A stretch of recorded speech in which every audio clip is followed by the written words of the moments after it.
Hello and welcome to this week's confession. My child didn't get invited and it broke both of our hearts. When your child is excluded, no one talks about what it does to you as their parent. You may see the photo, the birthday party, the group hang, the backyard play date. You may see it on Facebook, social media, or maybe your child comes home and lets you know that everyone went here on the weekend and why didn't they get to go? The truth is, you didn't know about it. You may pretend not to care. You may pretend like it's no big deal to your child. You might really try to validate them. That's okay, mate. We did something else cool too. You may try to minimize it to your child. Hey, buddy, we had a good time too. We went to the movies. Hey, buddy, but what about what we did with your uncle and your cousins on the weekend? You may pretend when you see it on social media that you don't care. You may scroll past and just try not to let it get to you. But for me, the reason I'm doing this podcast episode is yesterday, one of my kids gave me that look. And it was the look that said, Mum, why wasn't I invited? He's my best friend. I tell you what, something inside me just broke. And it wasn't what he said, but I think it was the way that he looked up with his eyes like such lacking in confidence. And in that moment, such low self-esteem. His face said to me, what's wrong with me? That's what his face said to me. I just wanted to cry. I actually just wanted to cry. And of course you don't want to cry in front of your child. He's leaning on me and then I cry. Like that says to him, she can't handle things. I can't tell her things.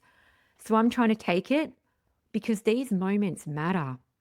If I want my child, and that particular child is 8, if I want him to come to me when he's 14, 15, I need to show him that I can handle it. I'm a bit of an emotional person, so I don't want my son to think he's making me cry by telling me a problem. And I'm trying to hold it in, but I actually want to scream. And the reason is that one of those children that left him out so badly yesterday was a child I'd had at my house last week. And I tell you what, we rolled out the red carpet for that child and he seemed like a really nice kid. I actually thought this is going to be a great friendship. I really like the mum. And that's rare, right? Like the fact that you actually like the mum, you like the child, and your child likes them. That's like the unicorn of friendships, right? It is so difficult. I have lots of friends where my kids don't seem to gel with their kids. And I have my kids who like certain kids, but I just don't really connect with their parents. So in that moment, I felt so frustrated and angry, but I was trying to calm down. Let's strip back how it feels to parent the kid that's left out. For me last night, when I sat with how it felt, I felt grief. It's like that slow, seeping grief that creeps out every time you watch other kids form groups while your child hovers nearby. They're close enough to watch, they're on their outskirts, but they're not really invited in. For example, this particular child has a birthday party coming up. He's very excited about it. We're really trying to socially scaffold him. The 3 kids that he thinks are his best friends don't consider him their friend. He's the kid that sends the birthday invitation but doesn't get one back. They might be the child that gives something up to really help another person out, but then they're ignored by that child at lunchtime. Maybe you have the child that thinks that they have a friend, but then their friend says, I'm not your friend anymore. If you have a child that's neurodivergent, maybe they have ADHD, they're autistic, whatever it is, or they're not typical, maybe they have trauma. You already know this story inside out. Maybe you've watched them struggle with social skills, being air quoting too much, but then being too aloof because they try to withdraw a little bit and be less. Maybe masking, maybe trying so hard, maybe overgiving or being used. So many neurodivergent kids I see will give their pocket money, whatever they have, to another child just to have a moment of acceptance. But when I stood with my child last night and I held him while he cried and he said, why don't they like me? There is no handbook for this. There is no manual. There is no lifeline for the surge of emotion that goes through you because you'll do anything for that child. And when my son said to me last night that his 3 best friends he has in the world haven't been letting him sit with them at lunchtime because they don't consider him their friend, but he considers them his 3 best friends. The confusion, the disappointment, and just that feeling I could see in his face of like, what's wrong with me? And what I said to him last night when I held him was, I said, mate, if there was one kid in the world that I would have lunch with tomorrow, it would be you. And of course I meant that. Like, I love my kids equally, but in that moment, if you have a child that needs you that badly, I will drive to the school and have lunch with him. But of course, that's inappropriate. That's not what you should do. But that's how I feel as a mother. Fury and anger that I had one of the kids at my house last week and I'd really given all to try and scaffold that friendship, and disappointment.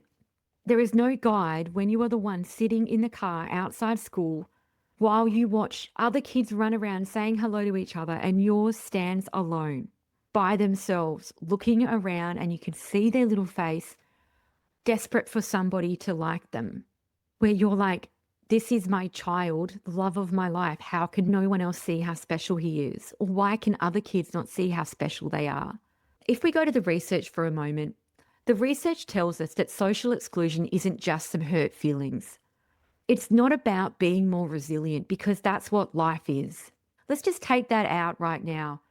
Yes, as adults, if you go into a work environment, people don't have to have lunch with you. People can be left out. You can't make adults be friends with other adults. Yeah, I get it. But this child is 8 and he's not an adult yet.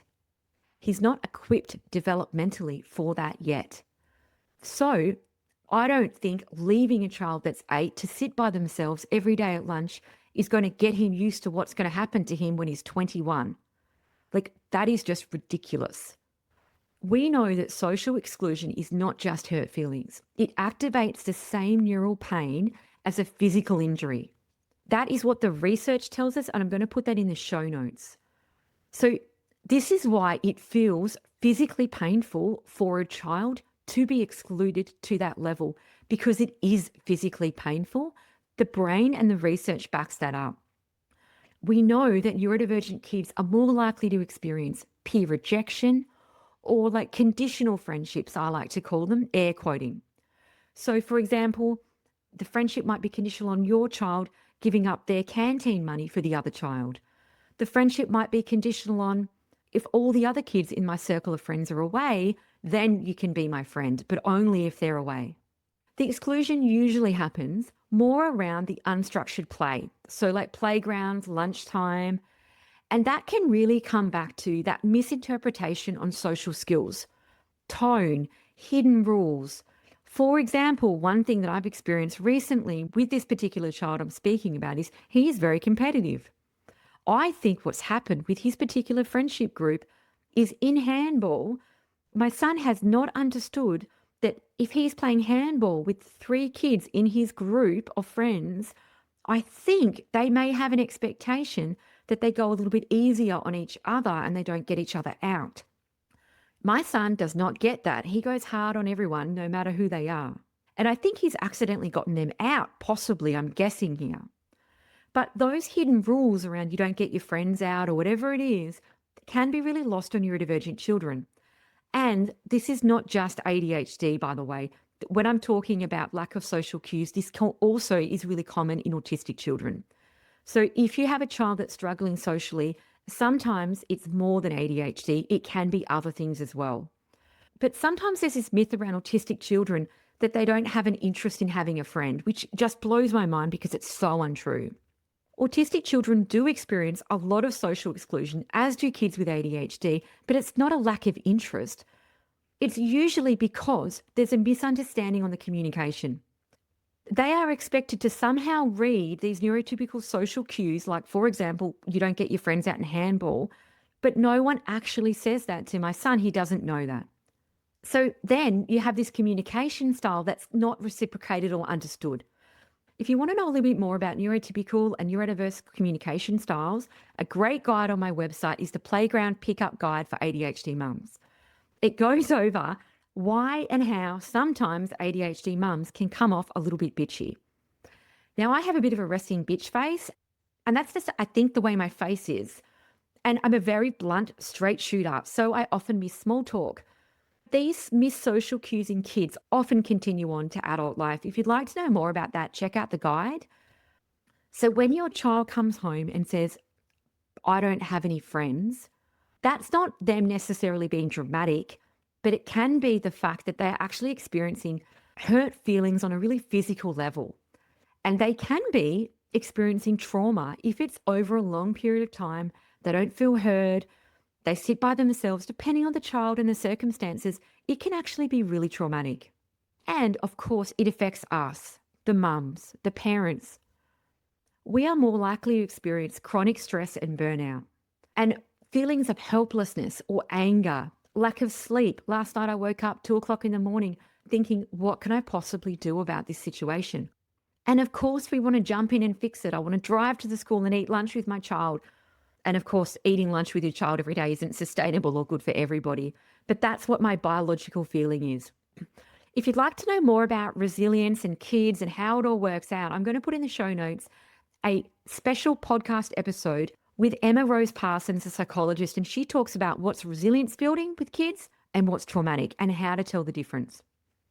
So if you hear things from your child that they don't have friends, they were left out and they're hurting, and it seems like the world, the playground, the school just keeps moving on without them and they're left behind, it does feel unfair, but it can feel completely unbearable for not just the child, but for you as well.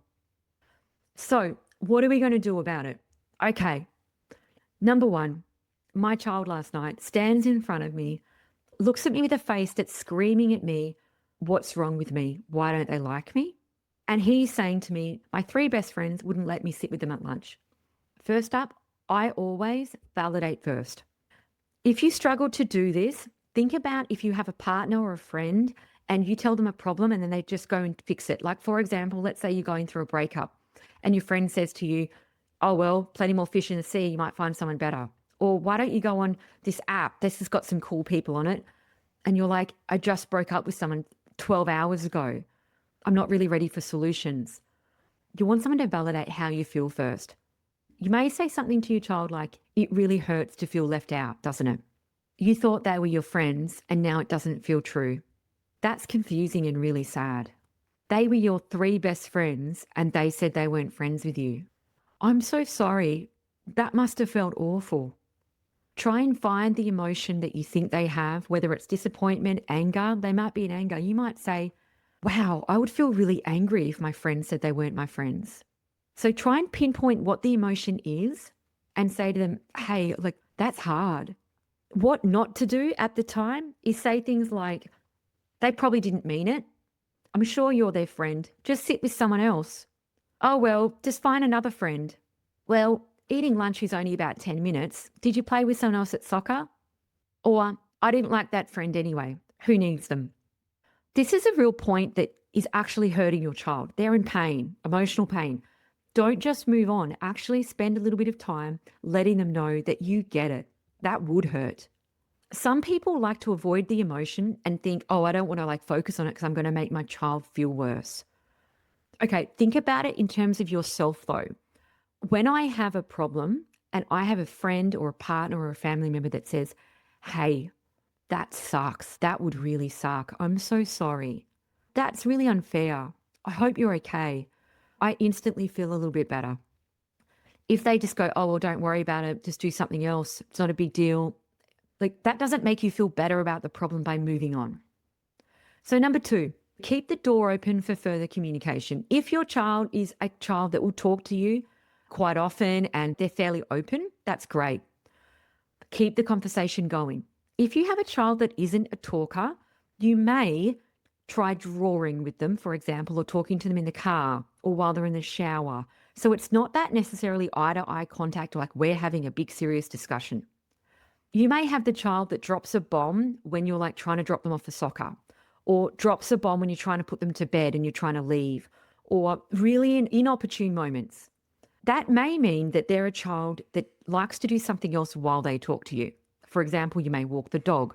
If you're finding your child a little difficult to talk to, just keep leaving the door open, keep trying to open it up, and just notice that when they talk to you, it may be in situations when you're actually doing something else. If that's the case, you may figure out that that child doesn't like that one-to-one serious chat. That's okay. Number 3, consider having some scripts for support. So for example, you may want to go through the scenario with the child. They may want to know exactly what to say. Explicit social rules. And when I say explicit, clearly laid out. If you have a child that's struggling with social cues, you may actually have to go step 1, do this, step 2, then you go step 3.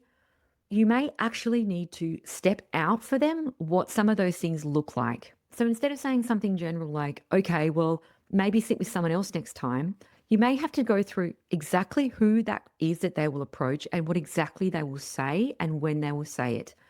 Otherwise, there can be a real misinterpretation around what they're supposed to do, and then those strategies may not work. So consider really scripting it out, what to do.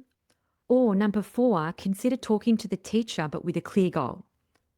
So it may not be a general question like, how's he going? Has he got some friends? What does he get up to? How's he doing socially? Maybe actually be specific with some clear goals. What are some structured support that take place in the breaks or in the period that your child is struggling with?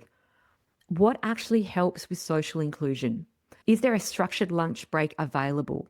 Is there activity in the library? Who would be some great friends for my child? What can I do? What are you seeing? Ask some questions and actually try and figure out if there's some scaffolding that can be done, or if there's other children that you could work with. Maybe there's other outliers. Talk to the teacher about that with a goal. The other thing that can really help is to talk to your child and reframe it gently. You may say, sometimes people don't know how to be good friends, and that's not your fault. You're learning how to be a good friend and they're learning how to be a good friend, and people make mistakes when they're growing up. You might say some kids are still figuring out how to include others. That's not on you, that's on them. Or you might say not being included really hurts, but it's not your job to fix it. It's not because of who you are. Some people don't know how to include others. You may bring it back to personal. I struggle with this too. Some places are just not built for kids like you yet. I struggle at work too. I struggled at school. You may bring it back to a personal example and say, school was really hard for me, but when I went out and got a job, it really improved. But telling a child that it doesn't matter, I don't think works. But strip it back for your child and your example and see what works for you. So if you've ever wanted to drive to the school, pull up a chair and eat lunch with your child just to let them know that they are not alone. Same. You're not overprotective. Maybe you're witnessing harm and you're just desperate to offer safety because you're their mother. If your child is one of those kids that seems to just be on the outer, you may find that you are the lighthouse and they are clinging to you in a storm. And that's a lot for us to take in. Today's reset is this: their belonging is not just a bonus. You don't have to stand by and just hope that they can be included. You have every right to fight for them to be included at school and in places that are supposed to be safe for them. No, you can't force other children to be friends with them, but we can encourage other children to be polite and kind and inclusive. That is this week's quick reset. If this has resonated with you, please share it with a friend, follow the podcast or review it. Thank you so much for listening. See you next time.